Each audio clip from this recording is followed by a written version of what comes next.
Okay, so we've taken the time to look at molecules made by atoms sharing electrons in covalent bonds, and then salts and other crystals, ionic compounds, made by atoms stealing electrons from each other, and so becoming either positively or negatively charged, and then statically attracting each other in a big crystal. We now want to apply that knowledge and start to look at actual chemical reactions. So what we're looking at on the board here right now is a setup for a chemical reaction. It tells us on one side the reactants, the ingredients in my chemical reaction, and on the other side the products, the stuff that's going to result from the reaction happening.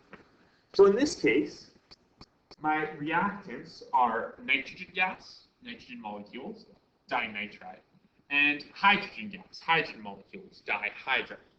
So based on what we talked about, we know that we can draw nitrogen molecules like this, and we can draw hydrogen molecules like this.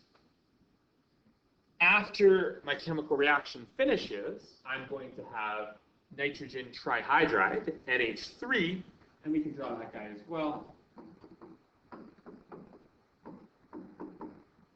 like this. So my chemical reaction takes two gases, nitrogen and hydrogen, dinitride and dihydride, and reacts them to make nitrogen trihydride.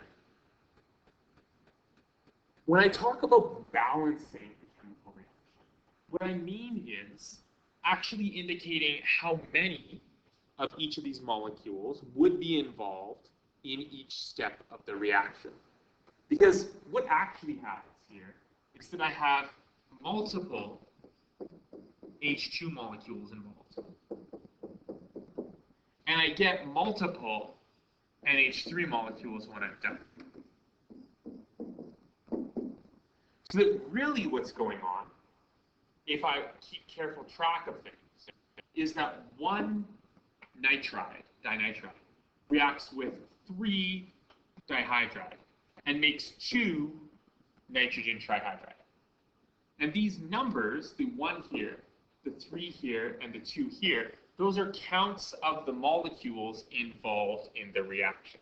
I'm counting 1 N2 reacting with 3 H2s to produce 2 NH3s. I can see that that makes sense to some degree by looking at the actual counts of atoms involved here.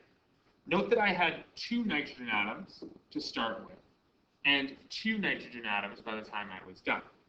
Likewise, I had 6 hydrogen atoms to start with, and 6 hydrogen atoms by the time I was done. So if I actually think about this as the atoms making and breaking bonds and rearranging themselves, I can see how I started with this collection of stuff, and I ended up with this collection of stuff. To try to show that to you in a bit of an animated way, let me draw something else here. I'm going to start with my N2 and my 3 H's. All right, then I'm going to position these in and around my nitrogen.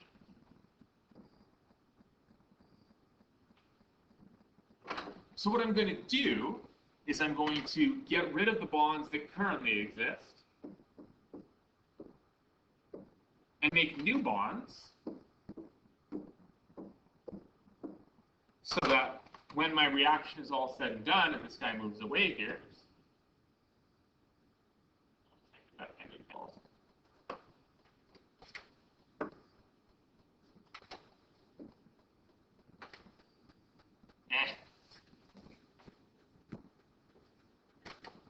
so when my action's all said and done and this moves away, oh my goodness, okay, well Smartboard is just not working for me. I have this NH3 and I have this NH3.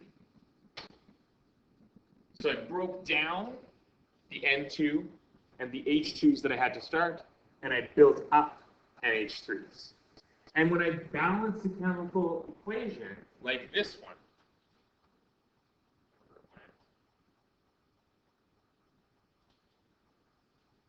sorry, here it is, that's what I'm doing.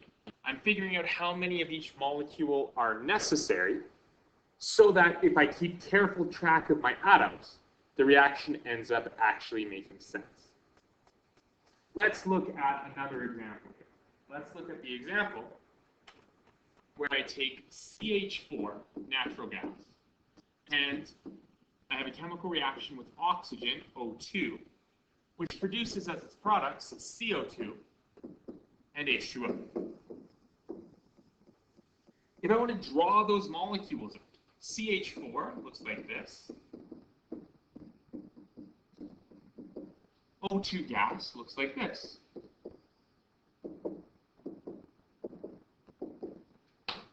CO2 is one of the ones we drew today. It looks like this. And H2O looks like this. So I have all these molecules. And I want to picture a reaction happening between these molecules. And I want to carefully keep track of how many of each molecule would have to be involved for the whole thing to work out.